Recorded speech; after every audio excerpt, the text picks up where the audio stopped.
I would add two dimensions to it. One, this strikes me as stunningly a replay of 19th and 20th century imperialism. This is Western countries, in this case the United States, seeing the opportunity for profit by either mining, which is as old as imperialism. You know, that goes back to gold and silver and all the other things that have been luring Europeans to go all over the world looking for places where they can get it cheaply or steal it or whatever is necessary, because it is so nicely liquid for them to use in the way they want. Sure, add tungsten, add rare earths. It was always shifting with the technologies that we have available, which determine which resource under the ground is more extractively interesting for profit than the other. Now here's where this becomes deeply uncomfortable. This is not a new story. This is the same script humanity has watched play out for over 2 centuries.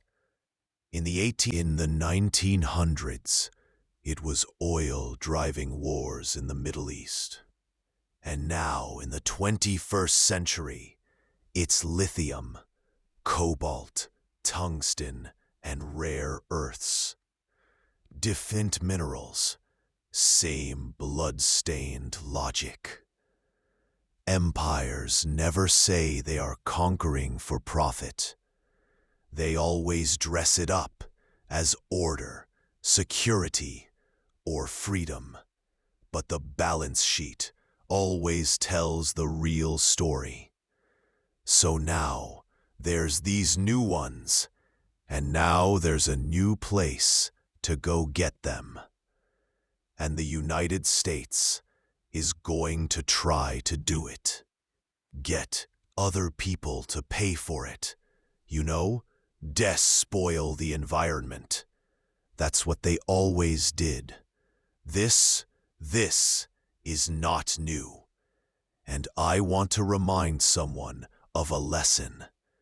And the lesson is that the countries that were able to break away from the global capitalist imperialist arrangement, Russia in the 20th century and China, now are the success stories they were. That the time of the dissolution in 1989 was the success story of the 20th century. We like to believe that modern geopolitics is more civilized than old-world imperialism. But listen closely to what was just said.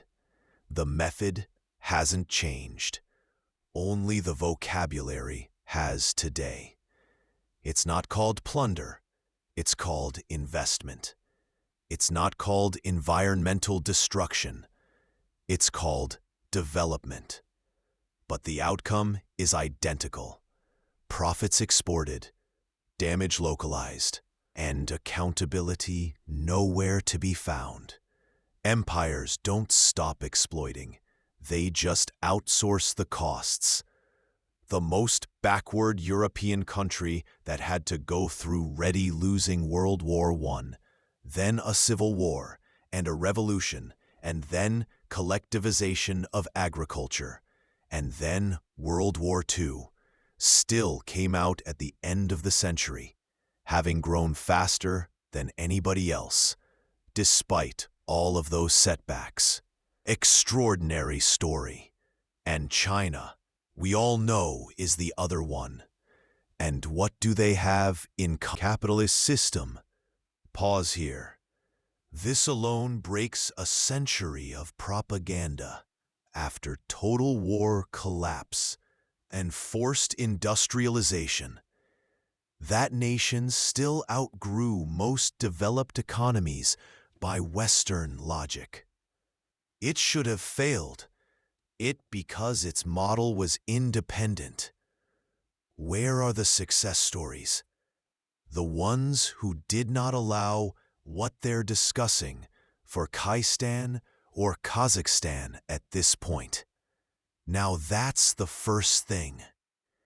The second observation, just adding to what Michael talked about, is I am very aware, and perhaps I am misguided here.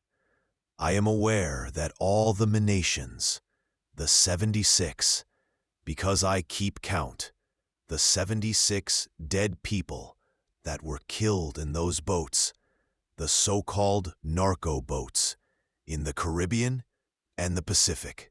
I'm aware that that is a process, together with the positioning of the aircraft carrier Gerald Ford, that is now, off the coast of Venezuela. Attractiveness of having these meetings in the White House is for Mr. Trump to say, okay, if I have to take seriously you in the Western Hemisphere, well, you're going to have to take me seriously, even more than you thought you did. Look here, I'm doing stuff right in your neighborhood here with the Central Asian, governments. So you do have this geopolitical maneuvering around, the very, it's part of the fluid adjustment of the world to the fact that the West is not the dominant economic player anymore. This is the quiet end of the Monroe Doctrine. The moment Russia shows up in the Western Hemisphere, with China close behind, U.S. dominance there is no longer assumed. This is the world adjusting to the fact that the West is no longer the only power that matters. And I'm not surprised that the Trump people, what else is their model? They don't have anything in their head but the last 200 or 300 years of capitalist imperialism. What else? Them. These are not critics. They're not steeped in a revolutionary, or rebellious, or socialist, or whatever word you want, alternative way of thinking. No. They deal with what exists, the capitalist system, and how they're going to keep it going. And if they need tungsten, and if they need rare earths, then they look around the world, and go and invest in control. Wherever it is, what's being exposed here is a mindset trapped in the past. The world of Donald Trump and his circle is still governed by the old logic of capitalist imperialism. Secure resources, control supply, protect the system at all costs. Whether it's tungsten or rare earths, the method never changes. Find it, dominate it, and keep the machine running. This isn't strategy anymore. It's habit dressed up as policy. I'm reminded of the way the British Empire worked. Capitalism wanted. And in the 19th century, what world capitalism wanted above all else was cotton, because the world was learning to dress itself in cotton cloth of one kind or another. And the American South, once you were able to bring black Africans to work, it was a source of the cotton. And the British Empire was now faced with the fact they have to pay for the cotton, because they didn't have the colony anymore, so they would have to pay these Americans.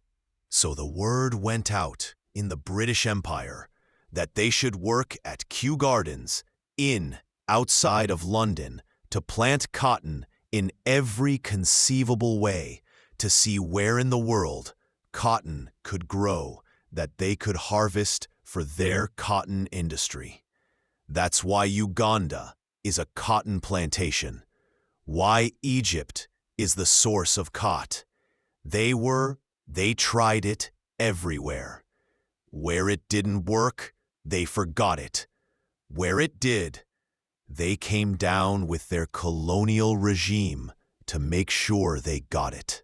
And they got us by giving the small African farmers of Uganda nothing, and by giving most of the people in Egypt nothing, and so on, and so it's just replaying that old game again, with in new areas, with new issues that have to be gotten, but the framework is exactly the same. What you're really seeing here is the original blueprint of empire. The British Empire didn't conquer for flags or glory. It conquered for inputs. Cotton, then rare earths. Now from the United States to Uganda and Egypt, the pattern was always the same. Find the resource, seize the supply, starve the producer. And what's unsettling is this: we're not witnessing a new strategy today. We're watching a 200-year-old system simply change material.